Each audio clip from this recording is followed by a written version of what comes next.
If you want to know how to lose weight after hysterectomy, then you've come to the right video. What we're going to cover in this video is this. First, we'll discuss why is weight gained after hysterectomy. What are the physiological and hormonal mechanisms behind that? Then we'll address specifically why around the belly, why not buns and thighs, why not triceps, and so on. After that, you're going to learn what we still don't know about weight gain after hysterectomy. You'll also learn about how to exercise and eat right after hysterectomy. And finally, which supplements to use or not use for weight loss after hysterectomy. Before we jump in, who am I? My name is Igor. I am the author of the Amazon book called Mastering Menopause. As well, I've been a personal trainer since 2006 with a specialty in postmenopausal women, whether that's natural or surgical menopause.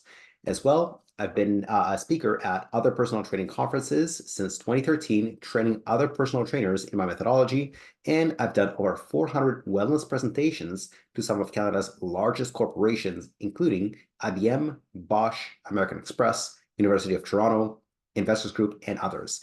If you want to learn when I publish more videos about exercise, nutrition, menopause, and so on, click like and subscribe to my YouTube channel. So let's jump in. Why is weight gained after hysterectomy? Well, here's one study that looks into that. It's titled Body Mass Index Following Natural Menopause and Hysterectomy with and Without Bilateral Oophorectomy. So here's what they found. Women who get a hysterectomy have more body fat to begin with, so they're more predisposed towards weight gain from the starting point. So the genetic gun is loaded behind them to begin with. Now, the other reason is rapidly changing hormones. Without a hysterectomy, here is what a woman's hormonal lifetime looks like. Estrogen levels increase from childhood to puberty, and then they stay fairly stable, fluctuating with a menstrual cycle. And then about 2 to 3 years before menopause, estrogen levels start to drop, and there's a 2 to 3 year adjustment period. With a hysterectomy, the drop is much faster. So look at the picture before and the picture after. Notice how steep the slope is. Again, before, after. The slope is a lot steeper with a hysterectomy. So instead of a 2 or 3 year adjustment period, it's literally a 1 day adjustment period. There's no menopause, and then there is menopause that fast. Because of that, weight is often gained and gained quickly. Now, why are specifically around the stomach after a hysterectomy? Why not in other places? Largely, it's to do with hormones. Estrogen declines a lot. Testosterone declines a little with a hysterectomy. And where you store your body fat can tell us about your hormonal profile. And estrogen dominant body fat distribution is more around buns and thighs as well as triceps, whereas a more testosterone and insulin dominant body fat distribution is more around the belly. So because before the hysterectomy there is more estrogen than testosterone, and then after the hysterectomy there is more testosterone than estrogen, that's the reason for weight gain specifically around the stomach.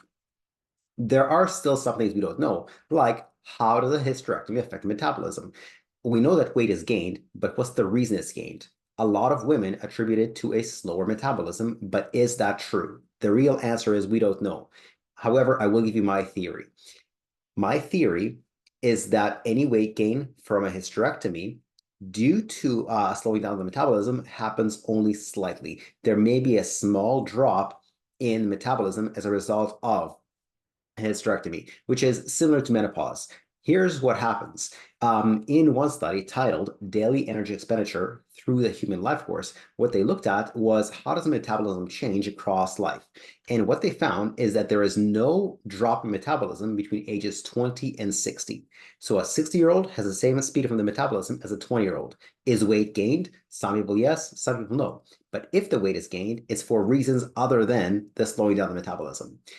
After 60, yes, metabolism does slow down at a rate of about 0.7% per year. Now, again, this is extrapolating from evidence based on women who've gone through natural menopause, not necessarily a hysterectomy. And until actual evidence is available, this is what we have to go by. Now, furthermore, when the metabolism is lost, what's the reason for the loss? A chunk of that 0.7% is due to muscle losses. And I can tell you what to do about that in a second, so stay tuned. Now, how can you actually check if your metabolism is slow rather than guessing or misattributing it? Well, There's two ways. Method number one is measure your body temperature. If you're using Celsius, your body temperature in the armpit should be between 36.5 and 36.8. That's 97.7 to 98.4 degrees Fahrenheit. Now, this is a good test, but it's not a perfect test. You could have a low body temperature for reasons other than a slow metabolism. But it is a strong clue. The other way to measure metabolism with great accuracy is your thyroid, especially the hormone free T3. Most of the time, the most common measurement is TSH, thyroid stimulating hormone. But the one that you're really after is free T3, not total T3, although that's a good measurement. Free T3 is what you're really interested in. If your body temperature is low and your free T3 is low, then there's a great chance that your metabolism did indeed slow down, or perhaps it was slow before the hysterectomy to begin with. Now, the other thing that's not really known is there weight loss after hysterectomy? There are no statistics on how many women gain weight, maintain weight, or lose weight during and after hysterectomy. So that part is unknown. Although I'm guessing that if you're watching this video, you're in the group of women who actually gained weight. Now, is there a difference in nutrition between a partial and a total hysterectomy? The research has not gone into that great of a depth, but here's my theory. Get your hormones tested. In fact, get your blood work tested. That's the complete blood count, insulin, thyroid, etc. And that can help you determine how to eat to some extent, because the basics are all the same. One of the basics is basically just getting the right number of calories, whether that's directly by counting calories or getting the right number without counting calories.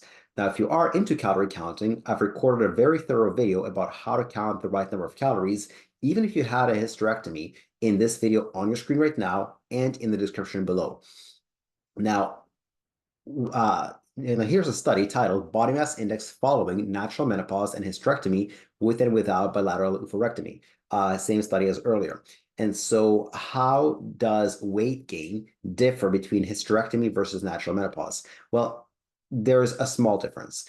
The total amount of weight gained is identical. However, the speed of the weight gain is different. The women going through a surgical menopause, in other words, a hysterectomy, they gain their weight 3 times faster, but it stopped at the same level. Okay. And again, that's because of a rapid change in hormones as opposed to a 2 to 3 year transition. In terms of exercise, how should you be exercising if you've gone through a hysterectomy? It should be a mix of, well, cardio and strength training. Now, I realize that's pretty vague, so let's make it more concrete. When it comes to cardio, what should you be doing? Well, you have a choice of either doing moderate intensity, so you don't work very hard, but you work very long, or you can work very hard for not very long. So if you're going to do moderate intensity, you need to do about 150 minutes of cardio per week. That's either 50 minutes 3 times per week, 30 minutes 5 times per week, and so on. However, if you're going to work really, really hard, if you're going to do high intensity, you can do only 60 minutes per week, whether that's twice per week for 30 minutes, 3 times per week for 20 minutes, or any combination in between. When it comes to strength training, the whole purpose of strength training during a hysterectomy is if metabolism slows down due to the loss of muscle, well, do strength training to build muscle. This particular video is not about the ins and outs of strength training. I have an entire, very thorough 20-minute video on that topic, which is on your screen right now and in the description below. It goes into which exercises to do, how many sets, repetitions, and more. So if you really want to know how to build muscle, go to that video. The other thing that you want to know about nutrition is how much protein. And I cover that in the same video. So again, click that on your screen right now or in the description below. Now, what about fiber? The fiber requirements of women are 14 grams of fiber per 1,000 calories. And if you're wondering, what are the best sources of fiber? Well, here they are. Things like beans, especially black beans, have about 12 grams per cup. Peas, quite rich. Lentils, 8 to 10 grams per cup. Raspberries, blueberries, and blackberries all contain about 5 or 6 grams per half a pint. Chia seeds, as well as chickpeas, are also very rich sources. So are hemp seeds, flax seeds, as well as dried fruits. And yes, dried fruits are fine, even though they are sweet. And I go into that in a different video of mine.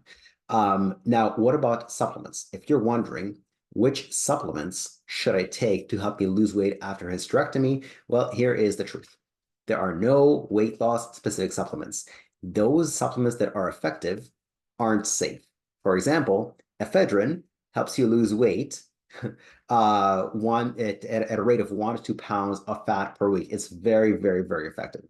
However, it comes with side effects. One is it can give you anxiety. It can also give you insomnia, and it can give you a resting heart rate of 120 beats per minute. So you're on edge all the time. And at the other end of the spectrum, those that are safe aren't very effective.